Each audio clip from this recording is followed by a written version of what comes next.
Welcome back to Metroid Prime. Today it's just me, because really this is more like a, whatever episode number and a half.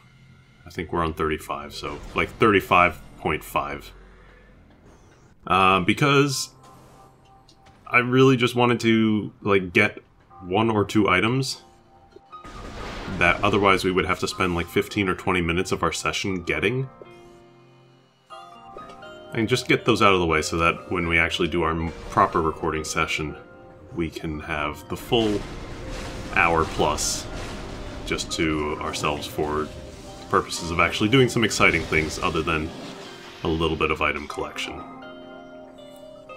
So you get to put up with just me, which means no funny business. It's all serious here, because I'm not funny when she's not around. But anyways, the first thing we're doing is, I think I mentioned that most of the power bombs in this game are accessible without actually having, like, gotten the main power bomb upgrade. This is another one of them. If you get Plasma Beam early, you can break through this glass and get this power bomb before you are meant to. It used to be the one that I knew of, the only one I knew of that you could get early, and then I realized there was the one where we did the infinite speed glitch. And there's another one we can sort of get this episode as well. Though, if I mess up the trick more than once, I don't really care enough to go back for it. It's inconsequential.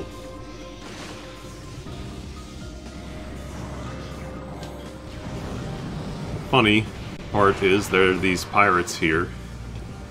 I don't think we ever saw them because I'm not sure if we ever came back this way.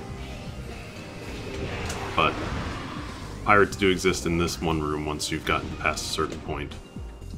Additionally, due to the strange path we've taken, the locked door that's up on top of this room, even though it's still...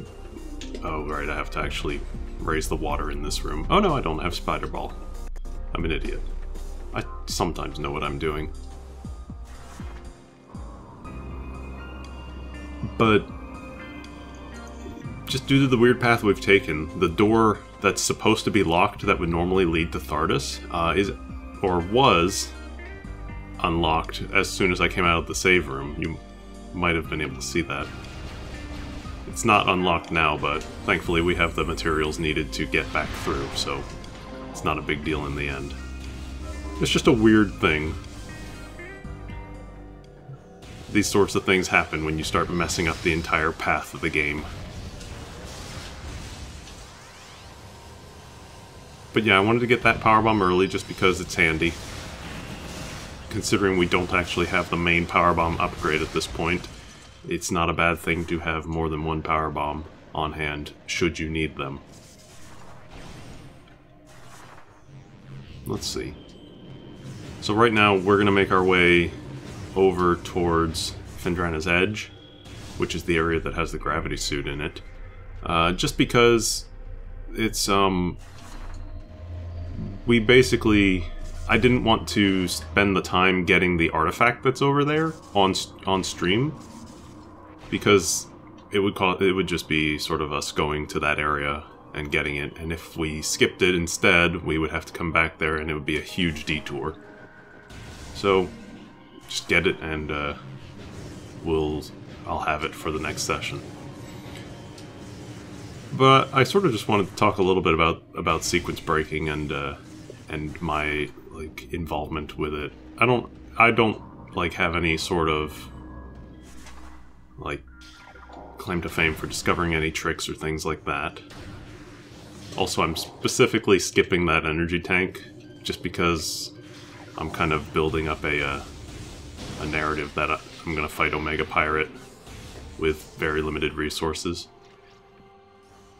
But yeah, I got into it probably a few years after the game came out, because I still loved it, but I was looking for more to do with it. And then I discovered, you know, that people were finding ways to break the game without ever having, you know, without getting some of the items. So that was incredibly fascinating to me, just because it was a new way to play the game, and it was all based on, can you pull off these cool tricks? And I just thought that was the neatest thing. So I spent some time learning them. I think the space jump first was the one that I learned first off. And the rest just sort of came with time, watching the videos that I saw on Metroid 2002 and saying, well, can I do this? Can I not do this? And even today, I can't do the ones that require me to go outside of the room boundaries and stuff like that. Or maybe I can, but I haven't taken the time to learn them. Those are interesting, but they're just not the sort of tricks that I'm used to doing. Maybe someday. But yeah, so I really enjoy doing the speedrun stuff because it's just fun to see how many ways you can sort of break the intended sequence and get away with it. Like doing the early powerbomb that we did in Chozo Ruins was interesting to me because I think it's the first time I knew of it, but it's the first time I've actually like used that trick in a full run, and so it opened up so many possibilities for me as to where we could go. Like getting X-ray visor right after Ice Beam. So even, 13 years later, after playing it for the first time, I'm still discovering new ways to play the game, and I think that's one of the reasons that I love it so much.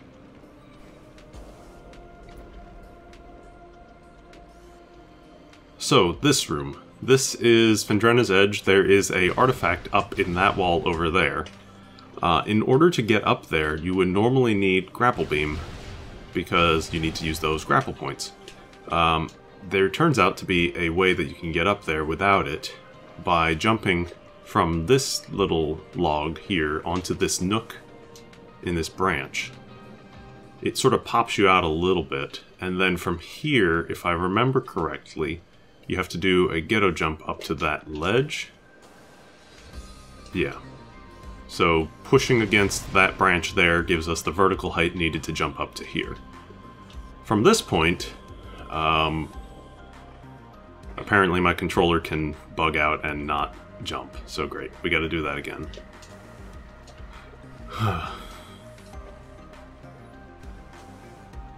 Make sure that you play with genuine Nintendo controllers.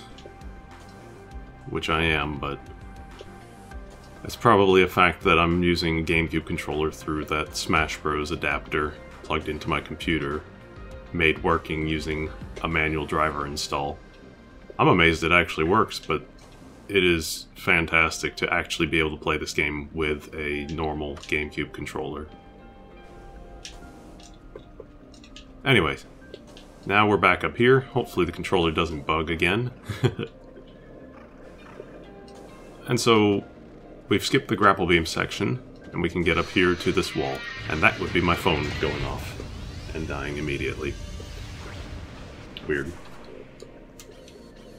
I'm gonna love editing that.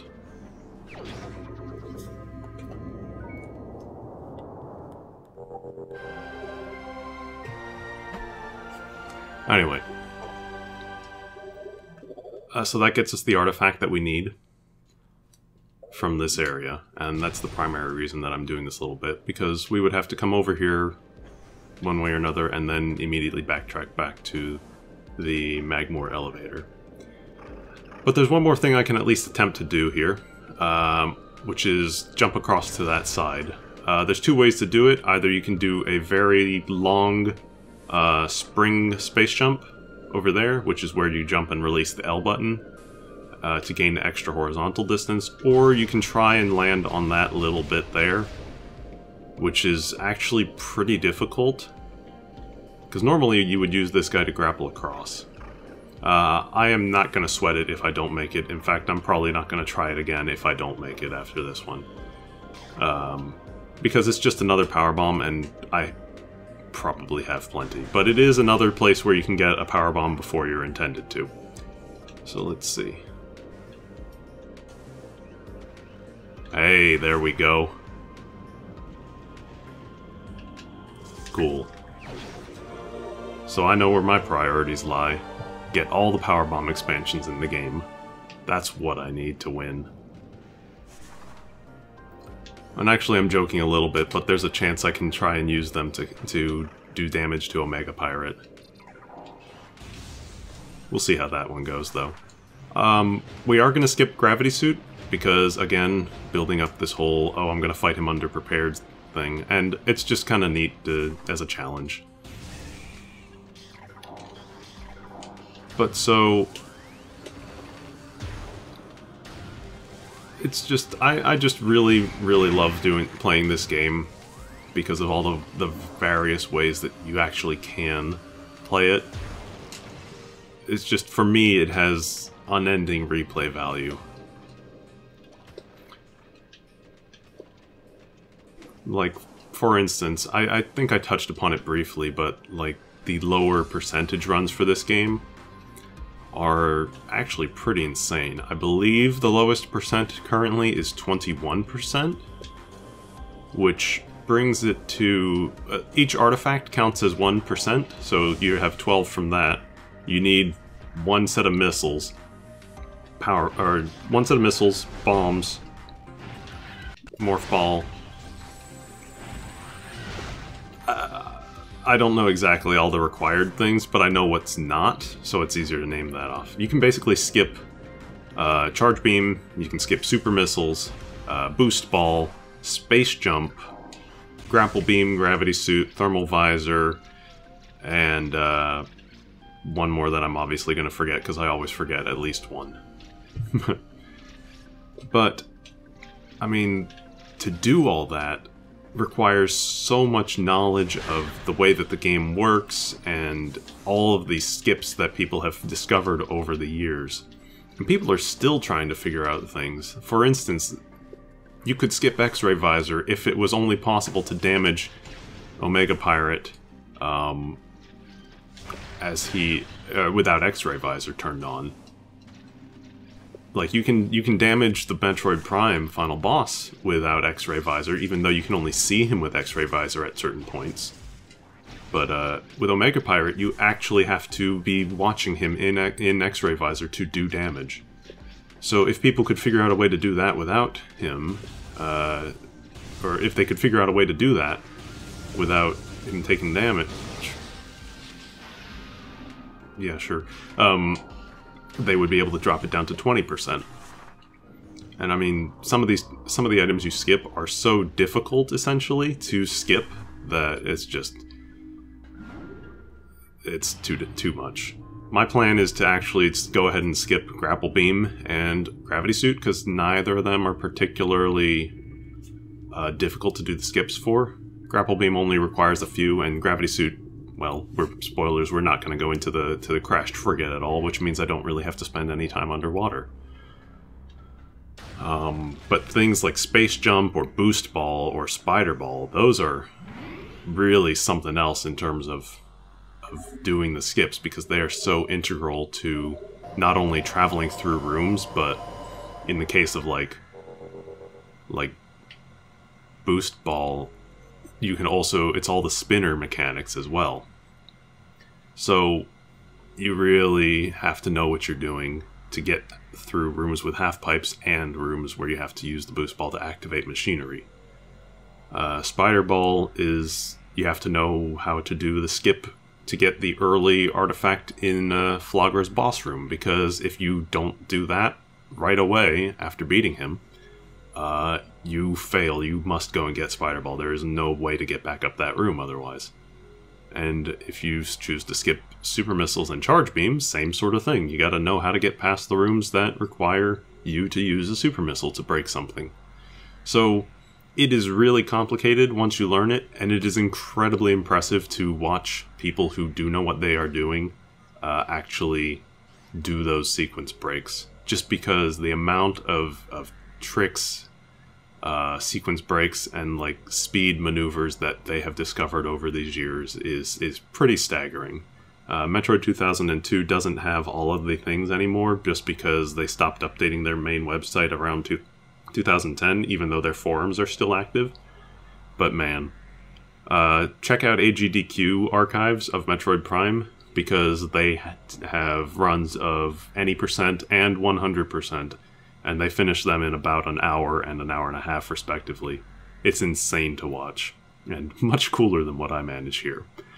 But anyway, so that's just this was a small solo episode so that we could prepare for our next recording session and just have those few items that I grabbed knocked out so we don't have to actually head to those places once again. And then next time we will actually focus on beating Omega Pirate, and probably wrapping up the whole thing, actually. Beyond beating him is just getting the rest of the artifacts, and honestly that shouldn't take that much time since we're just running through the areas at that point. So yeah, thanks for joining me for this little solo episode, and I will see you later with Faye for the final session. Alright, take it easy.